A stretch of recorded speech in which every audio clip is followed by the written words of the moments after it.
Hello and welcome to Harney's Expert Review podcasts. My name is Corsoni-Husain and I'm Global Head of Harney's Regulatory and Tax Practice. Expert Review aims to deliver bite-sized opinions and analysis on key global governance, regulation and tax issues of importance to our clients and the wider community. Each episode features a guest speaker, or two, is unscripted and intends to give listeners food for thought based on trends that we see from daily practice. In this sixth episode of the current series, we cover some of the changes to the corporate governance regime in the Cayman Islands. These changes are relevant to both licensed entities and investment funds and are designed to bring financial institutions based in the jurisdiction into line with best-in-class practices globally. In this regard, I'm delighted to be joined by our guest experts, Lynden John, Executive Director of Product Development at Waystone in the Cayman Islands, and our very own expert, Thomas Dugdale, Counsel based alongside me in Harney's in London. So first up, looking to Lynden. Lynden is qualified as a chartered accountant with over 17 years of experience in the financial services industry, specialising in the provision of governance and regulatory services to investment funds and complex offshore structures for top-tier clients. Lynden heads the product development team at Waystone Cayman and advises and provides structuring services on a wide range of offshore-related matters, from tax planning through to economic substance and regulatory compliance matters and restructurings. In addition, Lynden has experience serving as an independent director through to an anti-money laundering compliance officer in a range of institutions. Lynden is a member of the Cayman Islands Director Association, the Cayman Islands Institute of Professional Accountants, the Association of Certified Anti-Money Laundering Specialists, and the South African Institute of Chartered Accountants. Hello, Lynden. Hey, and thanks very much for having me today. Pleasure to have you. Now turning to Tom. Tom is a member of Harney's investment funds team based in London and covers the Cayman Islands and British Virgin Islands law. Tom specialises in hedge funds and private equity funds, specifically in their formation, maintenance and restructuring. Prior to joining us back in 2012, Tom spent 4 years as an associate at the corporate team at Maguire Woods, London. He spent 4.5 years working in our Hong Kong office before relocating to London in 2016. Hello, Tom. Hello all. Great to be here. Excellent. Right, so let's get started. So I think, Tom, I'd like you to set the scene if you wouldn't mind for this podcast. Thank you, Aki. Yes, this new rule on corporate governance and the new statement of guidance issued by CIMA earlier this year have raised a huge number of questions from our clients. And what we've tried to do today is sort of summarize these as a series of FAQs, questions, which Lynden and I are going to do our best to answer, the sort of the whys and the wherefores. Thank you very much, Tom. So I think the first place that I'd like to start with this one is really to understand the background here. So, Lynden, this is probably one for you. What's the background to these new rules and guidance? Where have they all come from, and what is the Cayman Islands Monetary Authority trying to achieve here? Sure, and at the end of the day, this is the codification of the statement of guidance that's been around for some time. But as we're all aware, for the last several years, due to international pressure for transparency and good governance, not just in Cayman, but globally across all the financial industries, there's been a movement towards different rules and regulations. We started seeing it with FAC and CRS that then came into play. Then you had updating of anti-money laundering rules around the world. We've had economic substance. In Europe, they had BEPS. And ultimately, as those different rules and regulations came into play, Cayman, with a wide range of financial vehicles, had a mismatch of different rules and regulations, and to standardize them and codify them, they issued a new range of several statement of guidance a couple of years ago, and also required private funds to become regulated for the first time. Fast forward to just this April, as a part of the ability of the regulator to enforce these guidance notes, they had to issue rules and codify them. One of the issues that came out from the inspections during the 2020 and 2021 period was that where there were perhaps gaps with the compliance perceived by certain funds, the argument was we're following best practice, or these are guidance notes and therefore not enforceable. And the regulator then has taken a different course, and there are now rules in place which are now enforceable and have punitive action. So the nexus of this is bringing Cayman and maintaining its standard as a major financial industry in the world, and ensuring that there's transparency and accountability, and that any financial institution that operates from the Cayman Islands is well run, managed, and has good governance in place. Perhaps the question's really not really where did it come from. It might be where's it going, and And I think many questions that we get from our clients is, well, what happens if you don't comply? And I always defer to legal counsel when you're breaking the rules. So perhaps, Tom, if you can give us a summary of what you've been advising your clients around what happens if you are not in compliance with the rules. Thank you, Lynden. Well, just picking up on something you said there, the statement of guidance the initial one was issued back in 2013, and it was generally a sort of very sensible set of rules that, for the most part, funds, whether they've been regulated or unregulated, have been generally complying with since then. And this year, there's just been a sort of big ratchet up of the significance of needing to comply with these rules, because they've turned from being a statement of guidance into an actual rule, which CIMA can now, as you said, it can now enforce, and it can now enforce with fines and with administrative fines, which can be substantial. So from the way we've been communicating to clients is really talking around about the two main points. One is the independence of judgment, and then we're talking to them about the governance framework that's actually in place for the fund. And I know the question you're going to ask me, Tom, does independence of judgment mean independent directors? And I wish it did, because that's what we do for a business. But the reality here is around conflict of interests and independence of judgment, and they go hand in hand. And the example that I'll use is in your fund documents, and you'll be able to speak better about the contents of a document. But in the fund documents, we always disclose the conflicts of interest on those governing body members, the directors or the general partner and the investment manager. We actually stated by default to say we are conflicted in some shape or form. Either I'm an employee of a service provider or I am an employee of the manager. And well-written documents will talk through very high level hypothetically of what will happen in a hypothetical scenario of a conflict, which is typically an individual won't vote, or you'll work around it through following best practice or an arbitrator of some sort. But when you consider independence of judgment, it's a yin and the yang. It's the opposite of that. So if you're asking, do you need an independent director? The answer is no. That's not what the rules are asking for. The rules are saying that those charged with governance are independent enough of whatever you are considering to approve or ratify or to govern, and that you're impartial enough to not have a biased vote, perhaps that may impact unfairly an investor or a service provider over another, and therefore your conflict of interest will be important. So the easiest way to do that is to have an independent director, because we are removed from the funds of day-to-day operations as a service provider. But for some funds where it may not be practical or it's not desired, just having a board of directors or members of the governing body who are perhaps principals or employees of the manager, that's fine and is permissible. But what's encouraged is that there are robust procedures and robust policies in place that in the case there's a conflict of interest, those members on that governing body are able to follow those rules and keep that integrity of the decision. And so for SEC registered managers or FCA regulated managers, where they have by default at the manager level very robust conflict of interest policies, they have insider trading rules, they follow a very prescriptive committee planning and process. But if you have perhaps a very small committee of only 2 or 3 people, or it's very hard to separate the mind of management of a committee to the fund's governing body, that's when you really have to sit back and consider, can you really demonstrate impartiality? And is it documented well enough to actually show that conflict of interest? And our answer to that question is an independent director is a simple solution. It simplifies it. But it's not the only solution. And if you're going to go with employees of the manager, it's important to speak to legal counsel to make sure that you've articulated how that conflict of interest actually works. Because in that scenario, when you have a conflict, there's a lot more bias. Whereas when you have an independent director, you can have a more generic language that says we have conflicts, because the conflict isn't as pervasive as you would have on an independent board. I don't know if you agree with that.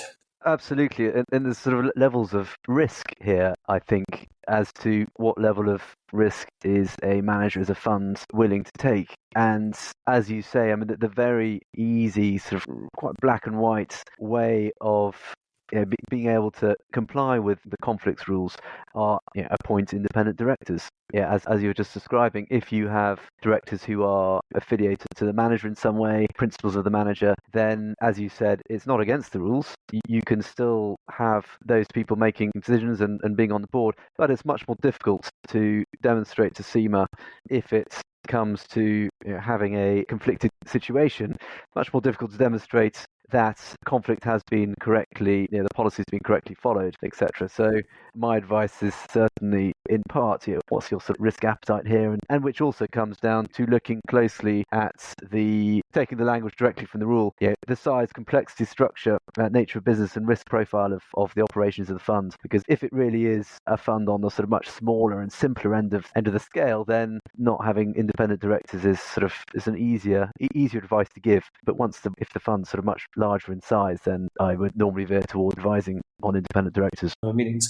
What I'm seeing, and also the message from the regulator when they've attended functions in Cayman, is the rules are the rules. They're written, they're there for us to follow, and in a perfect world, if it wasn't a cost or a pragmatic issue, we'd all follow them to the T. But not all funds are the same, and not all funds are the right size or the nature. And so with my auditor hat on, and my lecturer would be proud of me 20-something years later, if it's not documented, it's not done. So if you are sitting on a board and you're looking at your documents, say, well, our documents cover off conflicts of interest, and we have the rules in our MMA about what we do for subscription redemptions. We really meet a couple of times a year, and we have a great team doing our board meetings, so they cover all the regulatory points. What else should we do? And the simplicity that I've put in is, in your next board meeting, and preferably before the 14th of October, write it down. Say, this is what we do. This is how we do it. And this is why we don't need this particular committee, or this is how we manage our financial statement processes. And just by having that little bit of discipline up front, you're capturing the governance process. On funds that have more risk, or funds that perhaps have more regulatory obligations on them from an onshore perspective, they may want something a bit more formal. And then I say the best thing to do is to discuss it with your board, and then talk to Cayman Counsel, say what is the best and the most efficient manner in order to achieve those risk mitigating items. The common theme here is the nature and the size of the fund will dictate which way you go. Yeah, but agreed. The message is, if you don't write it down, it ain't done. And that's the biggest risk. Don't ignore it. I think the other question we get is, do you need a gap analysis? And I think perhaps this is a good question. What do you consider as a gap analysis? Because I have a different view on it, but perhaps you could share what your view on a gap analysis is. Sure. Well, as we were discussing before the podcast, I mean, there's a different approach to what a gap analysis is depending on the nature and makeup of your board of directors or your board on the GP. If you already have, for example, independent directors on your board and also decent Cayman Counsel, then this should already be in process, and you should already be analysing everything and have a good idea of where you've got to in terms of compliance. But if you don't, if you are a more smaller fund, or there's not much independence of any description there, then you absolutely should be speaking to Cayman Counsel, other professional advisors, governance advisors, to undertake a more formal gap analysis of where you are now, what is the nature of your funds and its size, complexity, etc., and where everyone agrees that you need to get to by the 14th and thereafter. That's exactly my thoughts. And I think in layman's terms, the way I summarize it is, if your current governing body, which is your directors, are able to articulate to you, the asset manager who's the client, how you're achieving governance and where it's captured, your gap is pretty narrow. And you've really pointed out that your documents, for the most part, will cover the majority of items that are required. If your governing body doesn't know where to start, or your governing body doesn't know how the rules are being adhered to, chances are, by default, you have a very large gap, and it could be solved by appointing some professional service providers to that board, for example, or having Cayman Counsel put a roadmap to you saying, well, this is what you currently do, which is good. It's on the right side of the rules. This is what you're not doing, and here's your gaps. And so for us, one of the things that, and it's a tool we've been using for years, is what we call board support. It's basically a fancy way of saying a minutes and agenda that are written and prescribed to fill the rules and regulations. We designed these things years ago to help us manage our SEC and FCA obligations, where there's certain quirks that if you don't monitor your service providers, they'll come back to bite you should there be an issue with a fund. And by good old-fashioned industry standard, the rules are not caught up to us, which is quite a nice way around to be for this part of the rules. Yeah. And what's really important is that when clients and managers look at their fund governance process, you've got to write it down somewhere and capture that. And if you have minutes, it's not just about the operations. Actually, it hits on the key topics, which is conflicts of interest, controls, and relying on the controls of your service providers, relying on the governance framework and the regulatory compliance of the service providers on top of that, and then going through the various things that we should be considering as a board. Things like how many meetings should we have? Do we have the right people? Do we have the right expertise? Are we speaking to legal counsel? Should we get a legal counsel update? It's actually a very good example of governance right now. Listening to this podcast, if you're for governance, it's very good governance, and you should document that somehow and at least make a note. It's everything you document towards good governance and framework should go, and those minutes become your audit trail for the next 5 or 7 years, depending on your document retention policies. And this is where firms like Carney's and Waystone really do well, because we've been doing it for so many years.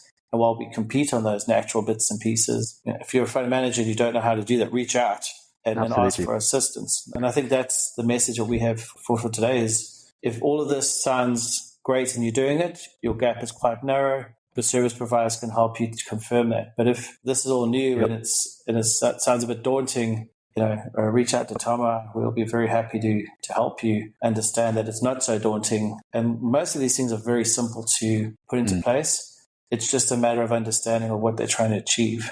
Exactly. In the context, again, of the size and complexity of the funds, there'll be a different solution for different managers. But as you say, I mean, keeping good board minutes, board resolutions has been a key point in good corporate governance for decades, if not centuries. And in light of the new rule that's come into force now in the Cayman Islands, which is the 14th of October, I'm not sure we actually mentioned that earlier in the pod, then it's even more important to document all these things, as you say. So I'm just reiterating your point. The short of it for us and for our clients is understand, where do you fit in the spectrum of compliance? Are you independent directors, board support, good legal counsel? You've already had a discussion about this. You understand you have some subtle gaps that need to be either documented through a resolution, or perhaps you want to pass a simple framework given the nature of your fund. Or are you on the other side of the spectrum where you have no independent directors, you're doing everything yourself, maybe you're doing self-administration, for example, you haven't even spoken to Cayman Counsel about this issue, and you're not intending on actually doing anything different other than on the 15th you're going to continue as normal. If you're on that spectrum, it's going to be a very high risk. And just as an observation, in July, some of the stragglers where we had financial statements that were delayed perhaps due to an audit issue or valuation issue, the audit extension had been filed but not yet received, or whatever reason it was, the regulator did actually write letters and say, if you don't file your financial statements or ask for an exemption by prescribed time, the fines that we can levy are $61,000. Now, they can't enforce it just yet until the 15th of October, but it definitely makes the neck and your hair stand up going, wow, that's 61 grand. That's a very expensive issue for not filing a $300 extension request. And so this is an example that the regulator is shooting some arrows across the bow saying, guys, industry, we are very serious. Please work with us and we'll make this work very well for everyone. And I think that's really my parting thought is take it seriously, consult with your service providers based in Cayman or provide your Cayman services, and have a plan and understand how you actually do this. If you understand what you're doing, you're 90% of the way there. Yeah. So segue into your final thoughts, as you said. My final thought, or one specific one, is if the directors, if the operators determine not to comply with a particular rule, or the particular rule is not applicable based on the size, complexity, risk profile of the fund, etc., then it will still need to document that carefully to explain why it's not applicable, to enable it to demonstrate to CIMA its reasoning if it's ever investigated. That's important, and that's something that's specifically stipulated in the rules. And I guess more generally, final thought is, if in doubt, or even if not, even if you think you're not in doubt, speak to your Cayman lawyers, your governance advisors, and start the conversation if you haven't already. Absolutely. And document the negative reason of why you don't have something. A remuneration committee is a great example. There's no employees at a fund. And in the case where I'm appointed as independent director, we're appointed by service agreement. There is no remuneration. But just to be silent on that, the question is, where's your remuneration policy?